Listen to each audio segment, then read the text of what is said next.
इसकी भर्ती आ गई है सी सिविलियन ग्रुप के लिए।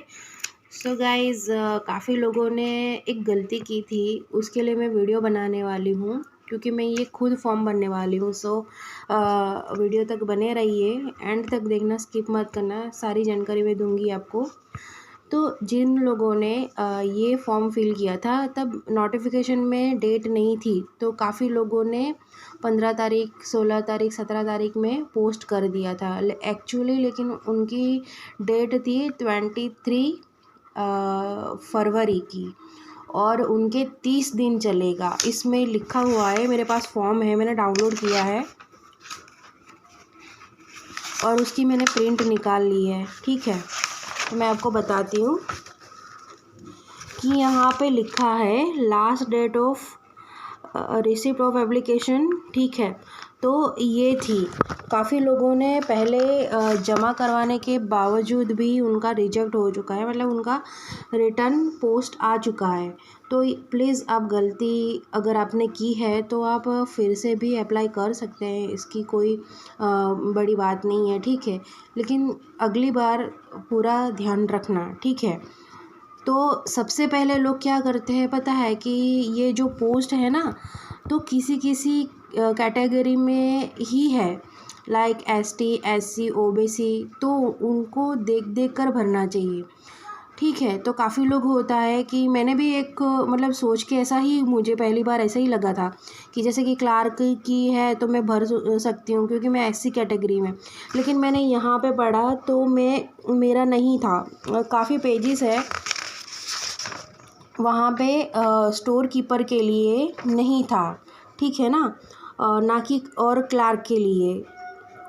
तो ये आप गलती मत करिए, आपकी जो कैटेगरी है उसी के हिसाब से आप फॉर्म फिल करना। और आपको दूसरी जानकारी दे दूँ कि ये मल्टीटास्किंग जो है वो कोई भी काम होगा, मल्टीटास्क मतलब अलग अलग प्रकार के, चाहे मतलब यहाँ पे लेकिन डिस्क्राइब में लिखा है कि 1 year experience as a watchman और लश्कर और गेस्ट ऑपरेशन माली एंड ETC, लेकिन ऐसा ज़रूरी नहीं कि वो आपको माली का या जो गार्डनिंग है उसी का ही आपको काम देंगे। अगर आपकी क्वालिफ़िकेशन अच्छी है, अगर आपने अच्छा काम किया है तो आपको और भी जगह पर ले सकते हैं, वो उनके ऊपर डिपेंड है। ठीक है, और आप जानते हो कि हाउसकीपिंग में है, मेस में है, LDC है, क्लर्क, स्टेनोग्राफर, ये सब है। आपने सब ने देख ही लिए होंगे, काफ़ी यूट्यूब पे वीडियोस बनी हुई है।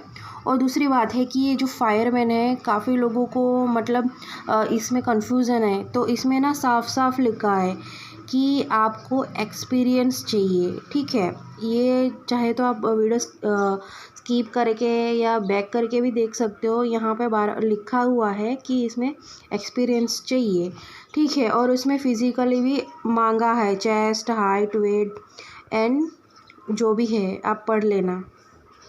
और हाँ, अभी मैं आपको बता रही हूँ, देखो यहाँ पे जैसे कि लिखा हुआ है मेस स्टाफ, तो मेस स्टाफ के लिए सिर्फ UR वाले ही भर सकते हैं। ठीक है, और उनका स्टेशन ये है, अगर आप फॉर्म फिल करोगे, मैं बाद में बताऊँगी, वीडियो के एंड तक बने रहना।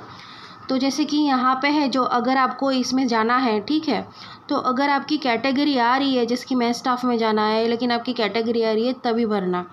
ठीक है, और दूसरी बात है कि जैसे काफ़ी लोगों ने ऐसे फॉर्म भरने के लिए गलती की है कि अपना मनपसंद का जो भी है वो भर लिया है और बाजू में अपनी कैटेगरी SC ST लिख दी है, लेकिन नहीं, इसी के अकॉर्डिंग आपका फॉर्म फिल होगा। और फॉर्म में क्लियरली लिखा है अगर आपकी कोई गलती होगी तो फॉर्म रिजेक्ट हो जाएगा।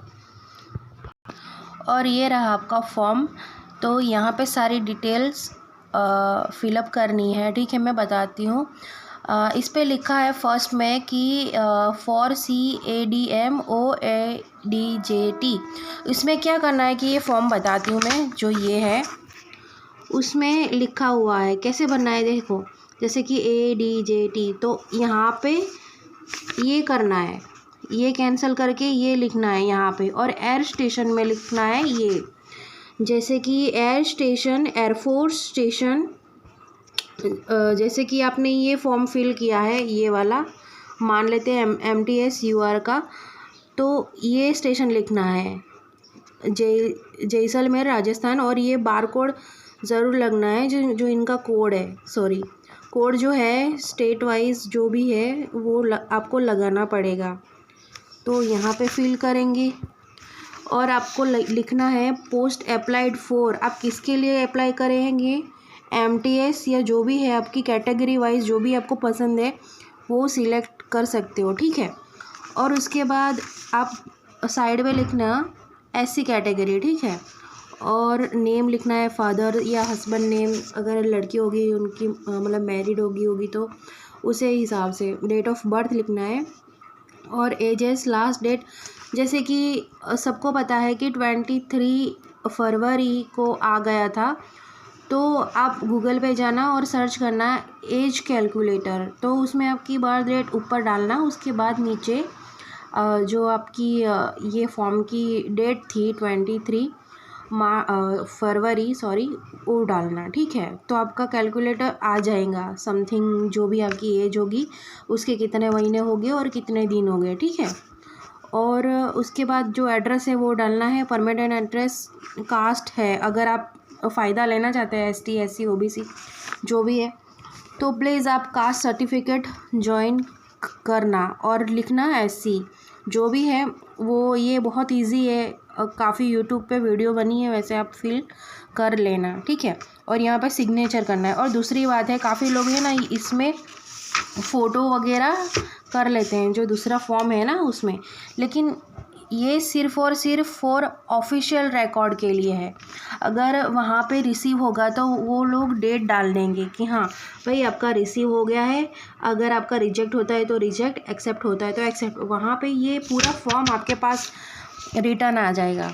अगर आप सिलेक्ट हो जाओगे या रिजेक्ट हो जाओगे तो ये पूरा फॉर्म आपके पास आ जाएगा ऑफिसर के थ्रू, ठीक है। तो अगर रिजेक्ट कैसे हुए, क्यों हुए, तो उस पर भी लिख देंगे, ठीक है। और टेस्ट इंटरव्यू जो भी है वो आपको फिलअप करके देंगे। अगर आप पास हो गए तो आपको यहाँ पे यही सेम वाला फॉर्म आपको इंटरव्यू के लिए बुलाया जाएगा, कोई भी फॉर्म वगैरह जो भी है उसके साथ में जोड़कर, ठीक है। तो यहाँ पे फ़ोटो लगाने की कोई ज़रूरत नहीं है, क्योंकि इसमें लिखा है कि paste of passport size photo, it will attested bye station, मतलब जहाँ पे आप अप्लाई कर रहे हो वहाँ से ही वो लोग आपके फ़ोटो, शायद क्या पता कि जो आगे वाली फ़ोटो है वही आपको चिपका कर मतलब वापस भेज देंगे, ये भी होगा, क्योंकि इसमें मांगा नहीं है कि आप 2 फ़ोटो लो। हाँ, आप अगर चाहते हो तो 2 फ़ोटो आप भेज सकते हो कवर में डाल के, नो प्रॉब्लम। और यहाँ पे नेम फादर जो भी है, अगर आपको फ़िल करना है तो फ़िल कर सकते हो, नहीं करना है नहीं करना। मेहरबानी, काफ़ी लोगों ने सिग्नेचर ऑफ कंट्रोलिंग ऑफिसर के वहाँ पे साइन कर ली है, लेकिन ये सिर्फ़ और सिर्फ ऑफिसर लोगों के लिए ही है, ठीक है। तो ये सब है। और सबसे इम्पोर्टेंट बात है, काफ़ी लोगों को ये प्रॉब्लम होती है, मैंने भी काफ़ी लोगों से पूछा लेकिन मुझे किसी ने भी हेल्प नहीं की, ठीक है, कि फॉर्म के लिए जो भर रहे हैं तो किस टाइप की जॉब होगी, कितने घंटे की होगी, क्या है क्या नहीं, वो किसी ने नहीं बताया। सॉरी, मैंने वीडियोस पॉज किया था क्योंकि अजान चल रही थी हमारे यहाँ, तो थोड़ा आवाज़ आती थी।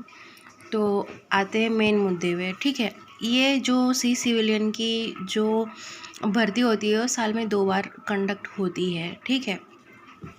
तो मैं आपको बता दूं कि काफ़ी लोग क्वेरी करते हैं, पूछते हैं, मेरी भी यही प्रॉब्लम थी कि यार अगर ये इंडियन एयरफोर्स है तो कैसी जॉब होगी, कितने घंटे की होगी। तो आपको बता दूं, ये नॉर्मल जैसे कि सिविलियन, जैसे कि हम ऑफिस में जाते आते तो ये मिनिमम 8 आवर्स की ही होगी, ठीक है। 8 आवर्स मिनिमम हो गए, हाँ कम हो सकते हैं लेकिन 8 आवर्स मिनिमम होगी।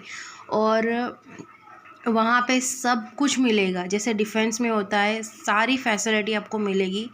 लाइक आपको जो कार्ड होता है, कैंटीन का कार्ड होता है, आपकी जो फैसिलिटी होती है, आपकी छुट्टी होती है, जो भी होता है वो सेम डिफेंस के जैसा ही होता है, और लेकिन सिविलियन में आप कहलाओगे, ठीक है। और दूसरी बात है, काफ़ी लोग बोलते हैं कि यूनिफॉर्म कैसे होगी, क्योंकि डिफेंस में जाने की सब कुछ मतलब सबको काफ़ी आशा होती है कि कैसी यूनिफॉर्म होती है, मेन पॉइंट वही होता है, ठीक है। तो यहाँ पे यूनिफॉर्म का इतना वो नहीं है, आप नॉर्मल यूनिफॉर्म ही पहनोगे। कभी कोई ओकेशन होगा तो आपको कंपनी से या फिर एयरफोर्स से दिया जाएगा यूनिफॉर्म, वो कैजुअली आप पहन सकते हो, लाइक कोई फंक्शन होगा जो भी है। लेकिन ये आपका काम यहाँ पे ये है ना कि नॉर्मल वाला होगा, ठीक है। कोई मतलब डिफेंस में ही हो लेकिन सिविलियन पोस्ट पे, ठीक है। और आपको पता ही है कि आप आज नहीं तो कल भर सकते हो, क्योंकि साल में 2 बार वैकेंसी आती है। अगर जिसको नहीं भरना वो नहीं भर सकता है, जिसको भरना है वो भर सकता है। जो ट्राई कर सकते हैं कि अगर हम इसमें लग जाए तो ठीक है। मतलब काफ़ी लोग बच्चे होते हैं ना कि चलो फॉर्म फिल कर देते हैं, एग्ज़ाम देंगे।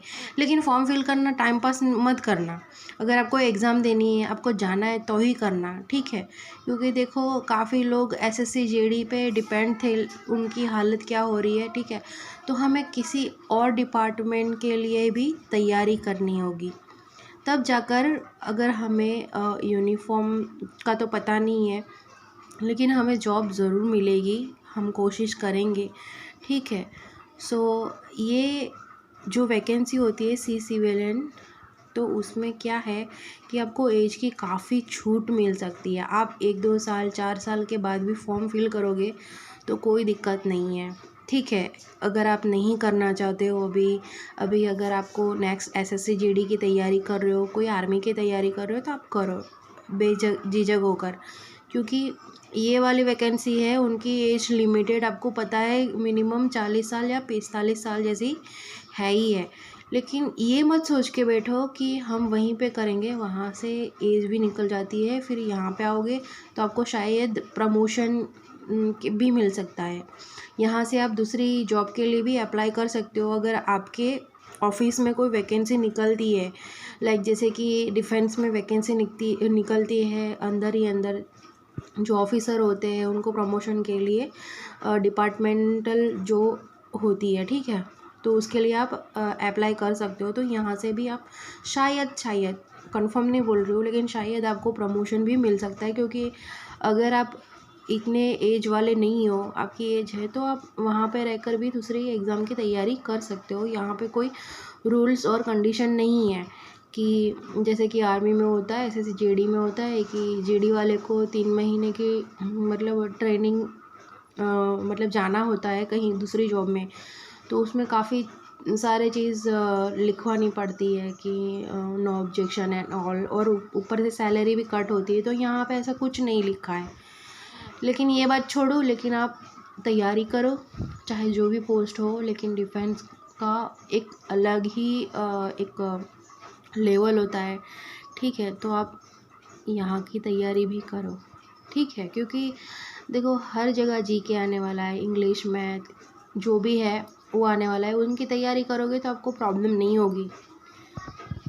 और काफ़ी लोग डिमोटिवेट भी होते हैं क्योंकि यहाँ पे ये बहुत कम वैकेंसी निकालते हैं, ठीक है, 100-200 ऐसे। तो ये मत सोचो कि यार बहुत कम जगह खाली है। जैसे कि यहाँ पे फॉर्म पे लिखा हुआ है कि जैसे मैं स्टाफ 1 के लिए UR 1 के लिए जगह खाली है, ठीक है, और 1 OBC के लिए 3 यहाँ पे। तो ये मत हो क्या पता कि वो 3 में से आप भी हो एक। अगर आप मेहनत करोगे, आप स्ट्रगल करोगे तो डेफिनेटली होगा। ऐसा नहीं है, काफ़ी लोग ऐसे ही फॉर्म भर के आगे आते हैं। तो आप डिमोटिवेट मत हो, ठीक है। और मैंने आगे बोला वैसे आपकी मर्ज़ी, अगर आप फॉर्म भरना चाहते हो तो भर सकते हो, नहीं भरना चाहते हो तो नहीं भर सकते हो। आप RPF की तैयारी करो चाहे डिफेंस की, जो भी हो। लेकिन ये भी डिफेंस की है, लेकिन सिविलियन में आप कहलाओगे, ठीक है। और उनकी यूनिफॉर्म के बारे में मैंने बोल दिया कि यहाँ पे यूनिफॉर्म आपकी शायद नहीं होगी, आपको सिविल ड्रेस में काम करना पड़ेगा। और यूनिफॉर्म मिलेगी तो कैजुअली कभी ओकेशन में पहनने के लिए होगा। सो ठीक है। अगर आपको वीडियो अच्छा लगे तो लाइक करें, सब्सक्राइब करें एंड शेयर करें।